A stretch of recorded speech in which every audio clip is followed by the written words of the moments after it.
फिर से एक शर्मसार कर देने वाली समाज में घटना आई, जहाँ पर एक 22 साल का भाई, सगे भाई, अपने ही छोटी बहन यानी 17 साल नाबालिग बहन के साथ काफ़ी समय से रेप कर रहा होता है। और जब रेप करते करते जब उस लड़की गर्भवती हो जाती है यानी प्रेग्नेंट हो जाती है, तब ये खबर जो है वो बहन अपने ही भाई को देती है, जो भाई मेरे पेट में बच्चा आ गया और मैं गर्भवती हो गई हूँ, अभी मुझे उल्टियाँ हो रही है वगैरह वगैरह। तो भाई ये सुनने के बाद कहता है कोई बात नहीं, ठीक है, मैं कुछ दवाइयाँ ला के देता हूँ, तुम वो दवा खा लेना तो अच्छा हो जाएगा। तो भाई फिर से रोज़ की तरफ, जैसे क्योंकि वो घर में सिर्फ भाई बहन ही रहते थे। ये पूरी कहानी आप जब सुनेंगे इस वीडियो में तो आपके रोंगटे खड़े हो जाएगा, जो कोई माँ बाप भी इतना भी लापरवाही हो सकता है। तो बहरहाल वो भाई फिर से चले जाते हैं काम पे जैसे रोज़ की तरफ। लेकिन दूसरा ही दिन बहन पुलिस स्टेशन पहुंचता है। पहुंचने के बाद पूरा घटना, पूरा जो उसके साथ हो रहा था, सारे कुछ बताती है। पुलिस भी हैरान हो जाती है। उसके बाद पुलिस एक्शन में आती है। आने के बाद ये पूरा घटना सच्चाई सामने आता है और उस भाई को भी अरेस्ट कर लिया जाता है। फिर उस परिवार के बारे में पूछा जाता है, तो वाकई एक चौंकाने वाली घटना सामने आती है। तो फिर चलिए जानते हैं पूरा घटना, पूरा मामला कहाँ का है, कब का है और किस वजह से एक नाबालिग बहन के साथ ये अत्याचार हो रहा, तो अभी सगे भाई द्वारा। तो दरअसल ये घटना, ये मामला जो है अभी फ़िलहाल कुछ ही दिनों का है, अभी 2 से 3 दिन हुआ सामने आया है ये मामला।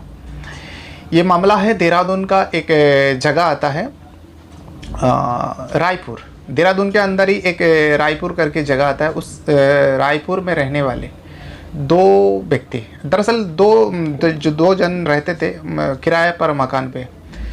भाई बहन, सगे भाई बहन रहते थे। बहन जो होती है 17 साल की होती है और भाई जो होता है 22 साल का।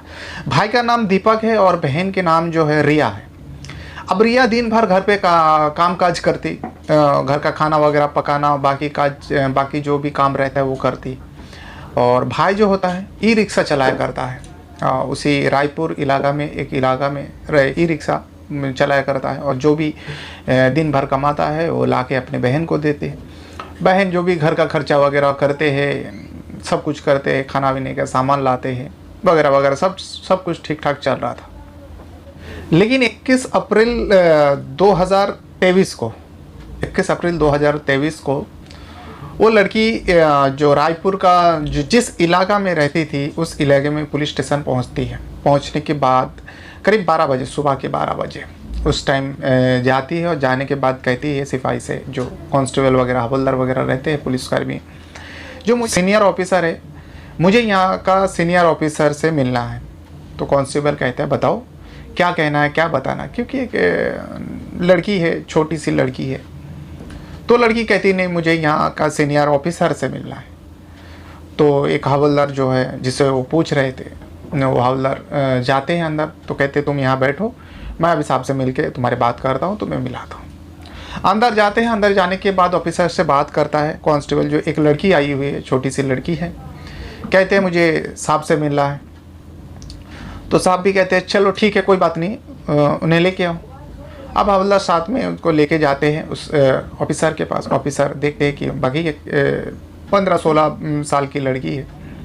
तो कहते हैं बेटा क्या बात है, बताओ क्या है। तो लड़की जो बताती है, पुलिस वाले हैरान हो जाते हैं। लड़की कहती है सर, मेरा उम्र जो है 17 साल है और मैं इस इलाके में रहता हूँ और मेरे पेट में 1 महीने की बच्चा है, यानी मैं गर्भवती हूँ। जैसे ही एक नाबालिग लड़की गर्भवती हो गई, वो बात सुनाते हैं पुलिस वाले को। पुलिस वाले भी सोचते ये तो कुछ मामला कुछ और ही लग रहा है क्या। तो फिर से लड़की को, वो पुलिस वाले आते हैं, अपनी कुर्सी से उठ के उस लड़की के करीब बैठते हैं। उसके सर पे हाथ रखते हुए कहते हैं बेटा पूरी बात बताओ, क्या हुआ, क्या तुम्हारे साथ कुछ ज़बरदस्ती हुआ या फिर क्या हुआ, क्या बताना चाहती हो, क्या तुम्हारी शादी हो चुकी है। तो लड़की कहती है नहीं सर, मैं शादीशुदा नहीं हूँ और ये जो मेरे पेट में बच्चा है मेरे भाई का है। ये सुनने के बाद पुलिस वाले के रोंगटे खड़े हो गया। तो कौन भाई है, पता चलता सगा भाई है। तो कहते अच्छा ठीक है, अगर तुम्हारे पेट में 1 महीने का बच्चा है, तुम गर्भवती हो, तुम्हारा भाई ने ये किया, तो तुम अपने परिवार को क्यों नहीं बताया, माता पिता को क्यों नहीं बताया।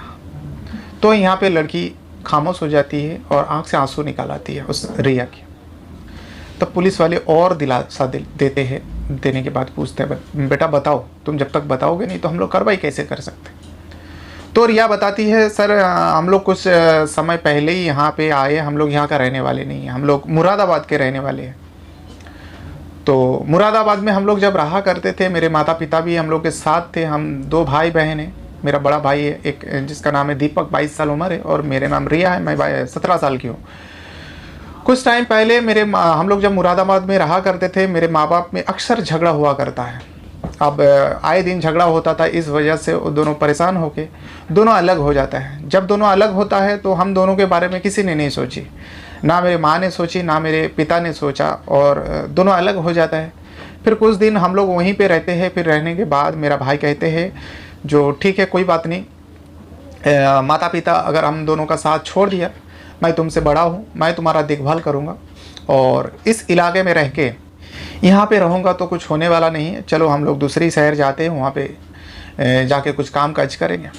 तो मेरा भाई जो है मुरादाबाद से यहाँ रायपुर लेके आता है, देहरादून का, जो देहरादून आते हैं और रायपुर में यहाँ रहने लगते हैं। एक किराए पर मकान लेते हैं। लेने के बाद अभी भाई जो है अब ई रिक्शा चलाने का काम करता है। एक ई रिक्शा चलाता है, दिन भर काम काज करता है, और रात को जो भी शाम को वापस आते, जो भी पैसा वो कमाता है मुझे ला के देता है, और कहते हैं जो भी घर की ज़रूरत है वो सब लिया करो, और टाइम टाइम पे खाना बनाया करो, खा लिया करो। मेरा भाई बहुत अच्छा था, लेकिन कुछ दिनों से जो है वो नशा करने लगे, और रात को जब भी आते थे नशा करके आते थे, मुझे चिल्लाते थे, मारते थे, और मुझे लगा चलो ठीक है वो भाई नशा करता है, इस वजह से जो है मुझे ऐसा करता है। लेकिन एक दिन हद हो गया, वो कुछ सफ़ेद नमक के जैसा पाउडर लेके आते हैं। पाउडर लाने के बाद वो खुद लेता है, और लेने के बाद मुझे भी कहता है तू भी ले। मुझे समझ में आ गई ये कुछ नशा है और गलत चीज़ है, और मैं मना करती हूँ तो मुझे मारते हैं, जो अगर नहीं लेगा तो तुझे जान से मार दूँगा। तो मुझे वो देता है। तो फिर बाद में मुझे पता चलता है जो ये ड्रग्स है, वो मुझे ड्रग्स का नशा करवाते हैं, और नशा करने के बाद तो मेरा भी थोड़ा बेहोश सी जैसा हालत हो जाती है। फिर उसके बाद मेरा सगा भाई दीपक जो है मेरे साथ ज़बरदस्ती करता है और मेरा रेप करता है। ये पहला दिन था। फिर उसके बाद सुबह होती है। सुबह होने के बाद दोनों को नशा जाते हैं, मेरा भी नशा छूटती, भाई का भी नशा छूटता है। भाई काम से जाने से पहले रात की सारी घटना के बारे में मुझे बताते हैं, देख जो भी हुआ ये किसी को बताना नहीं। और मैं शॉक्ड में थी, जो मैं ये बात बताऊँ तो किसे बताऊँ, कौन अपना है, क्योंकि हम लोग वहाँ पे नए नए थे और किसी को कुछ पता भी नहीं था, मैं किसी को जानती भी नहीं थी। और ऊपर से भाई मुझे धमकाया, जो इस बारे में किसी को नहीं बताना, बताएगा तो तेरे लिए बहुत गलत होगा, तेरे लिए बहुत बुरा होगा। फिर भाई काम पे चले जाते हैं। मैं काफ़ी टाइम सोचती रही भाई को जाने के बाद। फिर सोची चलो ठीक है, एक बार नशे में कर लिया, शायद भाई को नशा हो गया था, भाई को ख्याल नहीं होगा जो भाई ने क्या कर दिया। इस वजह से मैं चुप रही, और बताती तो भी किसको बताती। और ये भी सोचती थी अगर मैं बताऊंगी भाई के ख़िलाफ़ हो जाऊंगी तो मेरा देखभाल कौन करेगा, जो भी करता है भाई तो करता है। इस वजह से मैं इस मामले को जो है, इस जो घटना को मैं किसी को बताती नहीं, बस चुपचाप रहने लगती हूँ। फिर रोज़ जैसा होता है वैसे ही चल रहा था। फिर एक दिन भाई फिर से वो दवाई लेके आती, वो वाइट पाउडर जैसा ड्रग्स लेके आते, खुद लेते हैं और मुझे भी दिलाते हैं। अब ये आए दिन जो है मेरा भाई मेरे साथ ऐसा घिनौना काम करता है। अब मुझे एक आदत सी बन गई थी, जो भाई मुझे जो है अपनी पत्नी की जैसा यूज़ कर रहा था, और काफ़ी समय से ये सब कर रहा था। फिर एक दिन जब मुझे एहसास हुआ, मुझे उल्टियाँ आने लगी, और मुझे एहसास हुआ जो मेरे पेट में बच्चा है, और मुझे मालूम पड़ता है जो हाँ मैं गर्भवती हो चुकी हूँ। और इस वजह से मैं उस दिन जो भाई काम से घर वापस आते तो मैं भाई को बताती हूँ, जो भाई ऐसा ऐसा है, मुझे उल्टियाँ हो रही है और मेरे पेट में बच्चा आ गया। तो भाई कहता कोई बात नहीं, ठीक है, मैं कल जब काम पे जाऊंगा तो कल शाम को जब वापस आऊँगा कुछ दवाइयाँ लेके आऊँगा, उस दवा तू ले लेना, तो तेरा जो है बच्चा जो है अंदर ही अंदर ख़त्म हो जाएगा, यानी फिर प्रेग्नेंट तू नहीं रहेगी। अब ये कहने के बाद फिर ये और कहते हैं, देख अगर मैं चुप बैठी रहती हूँ तो भाई को शायद लग रहा था जो ये किसी को बता देगी, तो भाई धमकाता है, देख जो भी हुआ जैसा भी हो रहा है किसी को बताने की कुछ ज़रूरत नहीं है, मैं दवा ला के दूँगा, सब सही हो जाएगा। अगर तूने ये इस बात को बताया ना तो मैं तेज़ाब डाल के तेरा चेहरा बिगाड़ दूँगा, तुझे जान से मार दूँगा, तेरे ऊपर मैं तेज़ाब डाल दूँगा। उस दिन भी मुझे धमकाया। अब धमकाने के बाद हम लोग रात को सो जाते खाना वाना खा के। अब सोने के बाद फिर सुबह होती है, भाई चले जाते हैं और कह के जाते हैं मैं आज दवा लेके आऊँगा तो टेंशन मत ले। तो चले जाते। फिर उसके बाद मुझे मौका मिलती, क्योंकि मैं दिन भर अकेला घर पे रहती हूँ, और जैसे ही मुझे मौका मिलती मैं आप लोगों के पास आई हूँ।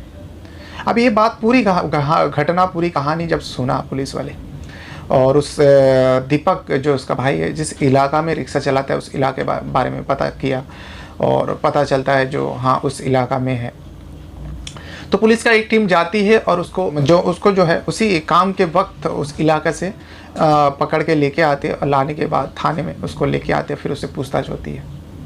अब उसको झूठ बोलने का रास्ता ही नहीं था, क्योंकि बहन सामने बैठी थी और बताया पुलिस वाले जो ये तुम्हारी बहन है, इसने ऐसा ऐसा कंप्लेन किया, और उसके बाद उसको वो भी मान जाते हैं हाँ हमने ऐसा किया।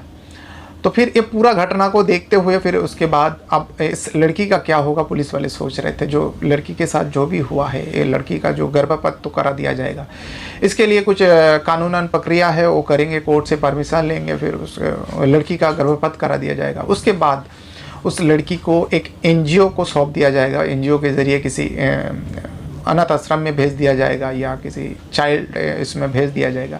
लेकिन सबसे बड़ी सवाल इसको ये है, जो एक जवान लड़की, जब नाबालिग 17 साल की लड़की थी या 16 साल की थी, जिस टाइम वो लोग अपने माँ बाप से अलग हो चुके थे, क्या माँ बाप को इतना ख्याल नहीं आया, ख़ास करके उस माँ को ख्याल नहीं आया जो मेरी लड़की अभी जवानी के कदम पे दहलीज में है और उससे मैं कैसे छोड़ के जा सकता हूँ। कैसे माँ बाप है जो अपने झगड़ा को लेकर, अपने पति पत्नी को झगड़ा को लेकर जो बच्चों के बारे में भूल जाते हैं और दोनों अलग अलग हो जाता है। जब लड़की से पूछा गया, लड़का से पूछा गया जो तुम्हारे माँ बाप कहाँ पर है, कहता है जो जब से उन लोग अलग हुआ ना तो उन लोग ने हमारा खबर लिया और ना ही हम लोग ने खबर लिया, कहाँ पर है कैसा है पता भी नहीं।